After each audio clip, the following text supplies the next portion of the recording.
não parar, não precipitar e não retroceder. Então dizer para esse cara, sabe quando nós vamos parar? Nunca, nunca na sua porca vida, né?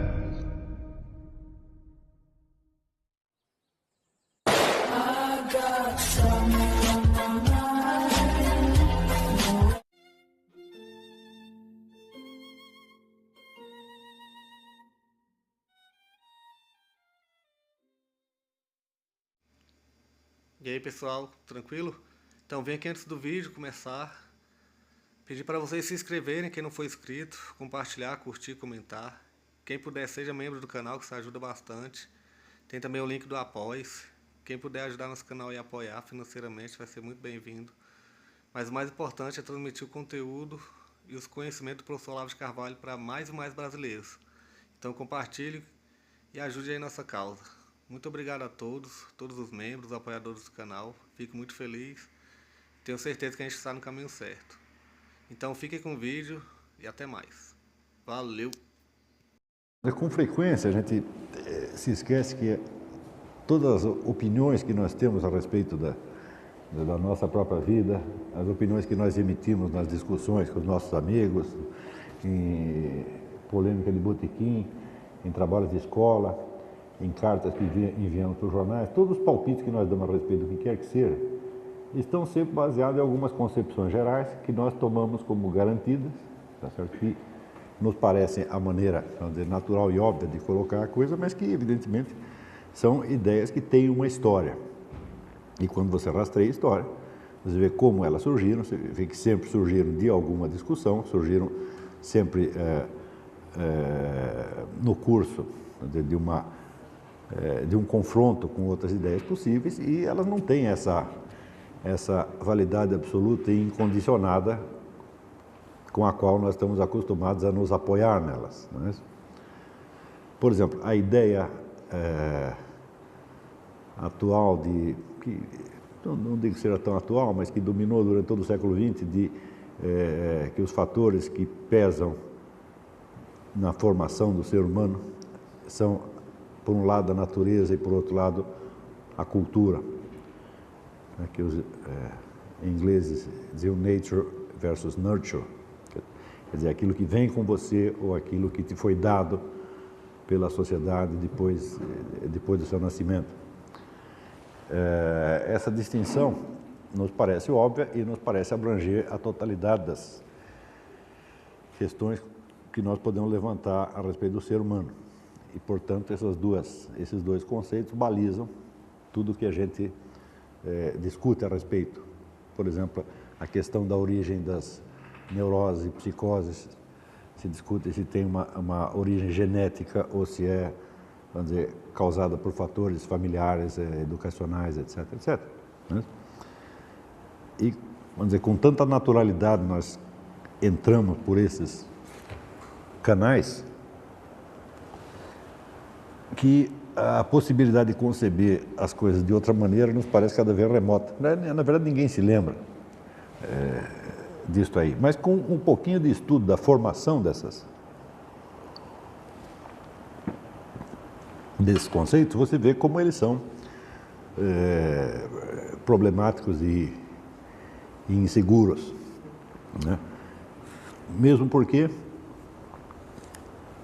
veja, nós sabemos mais ou menos, qualquer pessoa consegue perceber intuitivamente a diferença entre um fator natural e um fator cultural. Quer dizer, você sabe, por exemplo, que os sistemas educacionais não nascem árvores, tá certo? E que as árvores não são fabricadas pela sociedade humana, tá certo? Mas pelo fato de ser fácil e imediato, não quer dizer que esta distinção baste realmente para abranger o território coberto.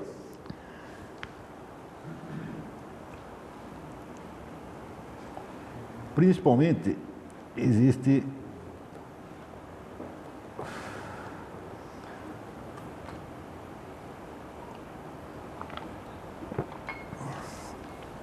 o problema de que quando nós descrevemos o ser humano por fatores naturais e pela diferenciação entre fatores naturais e culturais, nós estamos fazendo isso só por um motivo.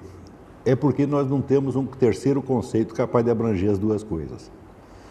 Ou seja, a natureza e a cultura nos aparecem sob a forma de uma distinção, por assim dizer, irrecorrível. Nós sabemos que não tem nós não conhecemos o elo de ligação entre uma coisa e outra. E por isso mesmo elas nos aparecem tão distintas. Isso quer dizer, a verdadeira eficácia desse conceito se baseia não no conhecimento que nós temos, mas no conhecimento que nos falta. Se baseia precisamente na ignorância. Porque se conhecêssemos o elo, se conhecêssemos exatamente qual é o princípio de conexão entre a natureza e a cultura, então este princípio de conexão é que seria o fator determinante, acima dos dois.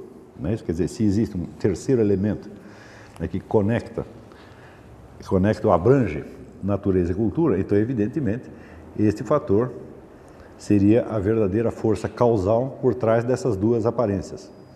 Como nós não conhecemos, ou como nós não somos capazes de saber como a natureza e a cultura estão conectadas, então, por isso mesmo, a distinção do natural e do cultural nos parece muito elucidativa. Quer dizer, este é um caso que uma clareza aparente se baseia, no fundo, numa total obscuridade. Tá certo? E quando você vê a multidão de discussões que ao longo de todo o século XX, desde a metade do século XIX para dentro, até hoje praticamente, né, se baseia na distinção desses fatores, quando você vê a intensidade apaixonada com que em certos debates públicos as pessoas tomam partido da origem natural ou cultural de certos fenômenos, tá certo? Chega a ser espantoso que uma diferenciação nascida da pura ignorância possa adquirir o prestígio de conceitos tão universalmente explicativos e tão eficazes. Quer dizer, evidentemente é uma falsa eficácia, é um falso princípio de explicação, tá certo? É apenas uma distinção pragmática, uma distinção empírica, tá certo? Entre fatores que é mais fácil perceber separadamente do que de maneira integrada. Não é isso? Então, é mais ou menos como você tem o conceito, digamos, das direções do espaço, né? Direita ou esquerda. Né? Você não consegue ter um conceito unificador entre os dois. Né? Não tem uma síntese entre braço direito e braço esquerdo, tá certo? Entre o lado direito e o lado esquerdo. Então, justamente por causa disso, você os usa para diferenciar a localização das coisas. Ora, esse período que a gente está estudando, que é o século XVIII, é justamente o período no qual se forma esta dupla de conceitos, tá certo? E ela se forma substituindo, vamos dizer, uma estrutura muito mais abrangente, muito mais complexa, que servia de base à descrição do fenômeno humano nas épocas anteriores. Este sistema mais antigo, ele se tornou progressivamente incompreensível para as gerações seguintes, tá certo? Graças à invasão dos conceitos de natureza e cultura. Dentro da diferenciação de natureza e cultura, o ser humano aparece em primeiríssimo lugar, vamos dizer, como um animal, quer dizer, o homem em primeiríssimo lugar é uma espécie animal. E todo mundo sabe que existe uma diferença entre o homem e o animal, e essa diferença será dada justamente pelo fator cultural. E esse fator cultural consiste apenas em que, graças à linguagem e ao raciocínio, o ser humano tem, vamos dizer, tem na sua percepção da realidade uma abrangência temporal maior do que os outros animais. Vamos dizer, a vida do animal, as cogitações de qualquer animal estão sempre vinculadas ao momento presente. O animal não pode planejar o futuro. Tá certo? O animal é perfeitamente capaz de raciocinar, mas raciocinar com dados que estão presentes fisicamente no ambiente. Tá certo? E o ser humano, graças à linguagem, ele tem uma capacidade de especular não só a situação presente, mas outras situações possíveis análogas, tá certo? Dentro de uma escalada de graus de abstração que praticamente não tem limite. É assim que nós conseguimos pensar as coisas numa escala, digamos, de bilhões de anos, etc, etc. Mas, na prática, a única diferença identificável seria essa. E essa diferença, na verdade, é quantitativa, tá certo? Então, seria um animal dotado de cultura. Através da cultura, você transmite, né, alguns elementos adquiridos pela geração anterior, você transmite para a geração seguinte. Esses elementos se incorporam na linguagem e lhe fornecem, então, instrumentos mentais para você se situar dentro de uma escala de tempo maior, digamos, do que aquela que o seu gato, o seu cachorro consegue abranger. Certo? Quando, porém, você se lembra que tudo isto que eu acabo de dizer, toda esta descrição do ser humano, toda essa distinção entre o ser humano e o animal, que eu acabo de fazer, é baseado no par natureza e cultura, e que este par se baseia simplesmente na ignorância de um nexo, tá certo? Então, é evidente que todo este belo edifício acaba aparecendo bastante abalado, né? Essa distinção é, evidentemente, um fruto, certo, do esforço do século XVIII, no sentido de invalidar pela crítica certas noções que já tinham se arraigado no senso comum, e que, num primeiro momento, não puderam resistir ao exame crítico empreendido por filósofos como David Hume. A hora que Hume, vocês devem se lembrar, não sei se lembram, mas se não lembrar, me avisem que eu explico de novo.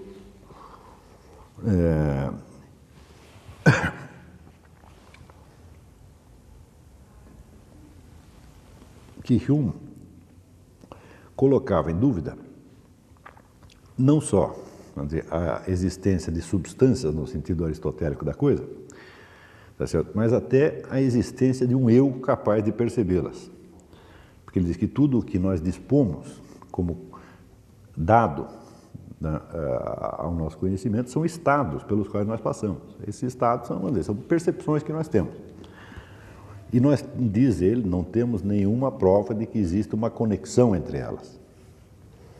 Quer dizer, eu percebo que eu estou tendo esta percepção no momento e percebo que daqui 10 minutos tem outra, mas eu não percebo nenhum eu conectando uma coisa e a outra. Então, eu seria apenas, vamos dizer, um conceito geral que nós concebemos para denominar a hipótese, tá certo, de um sujeito permanente por trás desses vários estados. Mas esse sujeito, diz ele, é apenas uma hipótese, tá certo? Ele não nega que o sujeito exista, ele diz apenas que não temos nenhuma prova da sua existência, tá certo? Quando você examina esse raciocínio, você vê que ele é um simples erro de lógica, tá certo? Porque você dizer que aparecem estados, né, que você tem apenas uma sucessão de estados não referidos a um sujeito, tá certo? É a mesma coisa que dizer que se me dão uma martelada no dedo, eu sei que o dedo dói, mas não sei que ele é meu. Não é isso? Então, é evidente que se não houver esta referência de todas as percepções a um centro que as responde, tá certo? A percepção é simplesmente impossível. Porque você vê que num estado hipnótico, o sujeito também tem sensações, mas aí ele de fato não refere a um eu. Tá certo? Tanto que o sujeito hipnotizado não consegue perceber a diferença entre sentir uma martelada no dedo, tá certo, e ouvir a sugestão de que levou uma martelada no dedo. Porque neste caso ele também sente a dor igualzinho. Se você diz, você acaba de levar uma martelada no dedo, está doendo pra caramba. Ele sente. Tá certo? O que significa o quê? Que ele teve a percepção, ele tem percepção como todo mundo. Ele só não refere a um centro. Isso quer dizer que no mundo de David Hume não há diferença entre você estar, vamos dizer, consciente, desperto, e você estar hipnotizado. É certo? O eu que ele está analisando é o eu não de uma pessoa em estado de vigília, mas de um hipnotizado. né? Não é um indivíduo desacordado, que daí não tem percepções, tá certo? Não tem percepção consciente, mas o de um hipnotizado, que tem as percepções, tá certo? Mas não tem, vamos dizer, a reação centralizada, né? Quer dizer, as percepções ficam separadas, tá certo? No caso, por exemplo, a relação entre uma sensação que você tem e a descrição verbal, a expressão verbal desta sensação, a conexão entre essas duas coisas é dada justamente pelo fato de que há um mesmo centro responsivo, há um fator X, que é você mesmo, que responde a uma e responde a outra, tá certo? E que as compara, tá certo? E que as compara e distingue. Quer dizer, você sabe que uma coisa é levar uma martelada no dedo, outra coisa é ouvir dizer que levou uma martelada no dedo, tá certo? Porque num caso, você está apenas recebendo um estímulo verbal, tá certo? E o estímulo verbal veio desacompanhado, tá certo? Da sensação no dedo. Quer dizer, o estímulo verbal vem primeiro e a sensação no dedo vem depois, tá certo? Ao passo que normalmente seria o contrário. Você primeiro leva a martelada no dedo e depois você diz ai, né? Quer dizer, não é porque disse ai que o dedo está doendo, mas está dizendo ai porque o dedo doeu, né? Então, esta simples relação, né, de tempo supõe, né, a presença de um sujeito que é o mesmo ao receber a sensação e ao expressá-la, ao verbalizá-la, né? Ou ao ouvir a descrição, a expressão verbalizada feita por uma outra pessoa, tá certo? Então, quer dizer que a famosa crítica de Hume à existência do eu não posso considerar mais que não assim, um erro muito primário, tá certo? E às vezes o que eu me pergunto é como é que um filósofo conseguia, vamos dizer, fazer esses raciocínios desligando-se tão facilmente da sua própria experiência. Porque se ele perguntasse a si mesmo, eu digo, bom, se eu não sei de nenhum eu existente por trás das sensações, como é que eu as conecto? Não é isso? E mais, o pior não é como eu as conecto, como é que eu consigo distingui-las? Como é que eu consigo distinguir, por exemplo, entre uma sensação e a sua respectiva expressão verbal? Se não há um centro-agente, se só tem, vamos dizer, estados separados, tá certo? Então, como seria possível eu declarar uma sensação? Né? Se eu tenho uma dor e digo ai, bem, a dor é uma coisa, o ai é outra. Tanto que quando tem dor, você pode dizer ai ou pode não dizer. Mas como seria possível, vamos dizer, a expressão externalizada de uma sensação, tá certo? Sem um fator que conecta, vamos dizer, o paciente e o agente. Porque a dor eu padeço, mas na hora que eu digo ai, é uma ação que eu estou fazendo. Mas, e quando eu me pergunto como é que esta questão, como é que essa pergunta não ocorreu a David Hume, e como é que com tanta certeza ele diz que não há conexão não há um sujeito permanente por baixo dos vários estados, eu só posso concluir que ele, de fato, ele está confundindo, é ele que está confundindo, vamos dizer, as entidades das quais ele fala, com os nomes que as designam. Ele está confundindo, vamos dizer, o eu com o conceito de eu. Né? Porque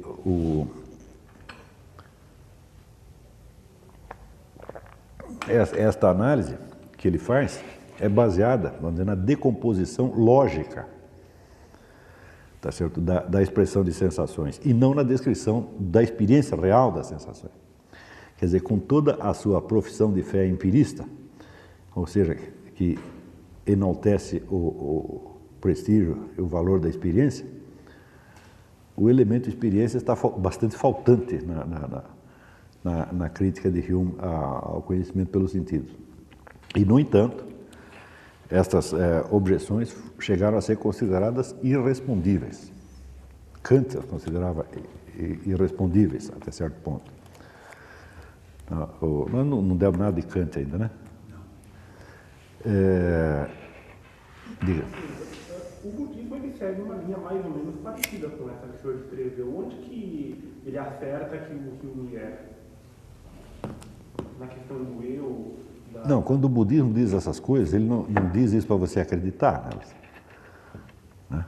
O budismo praticamente toda a doutrina budista não passa de uma série de sugestões de exercícios.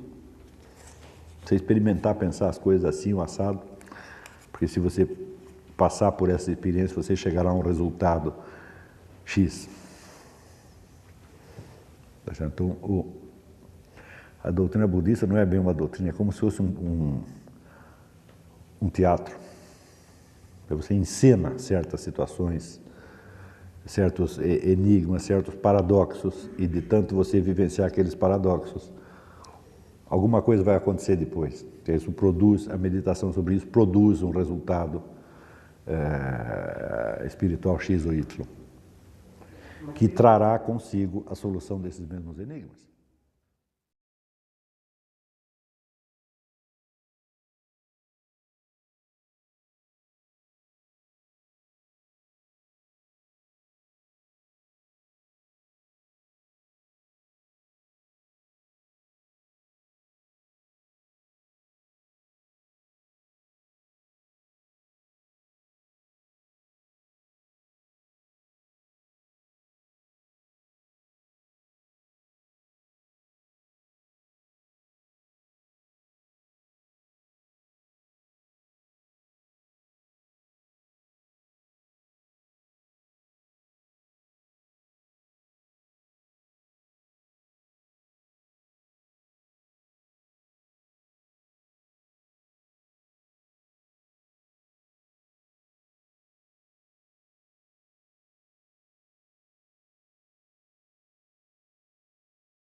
Chegamos a mais um final de uma aula, de um vídeo. Espero que tenham gostado.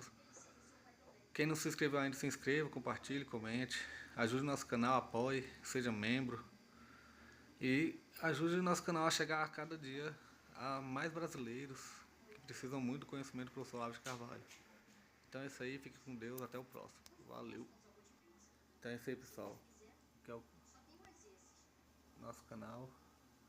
Que são alguns livros que eu já li. A maioria foi doação, mas alguns eu adquiri, professor Olavo de Carvalho. Alguns livros se perderam aí que eu emprestei. Professor Alexandre Costa. A Bíblia Sagrada. 10 lições sobre Karl Marx. Indico a não ler esse livro, que é muito ruim mesmo. Alguns pensadores aqui que realmente, como o professor Olavo de Carvalho disse, não são pensadores.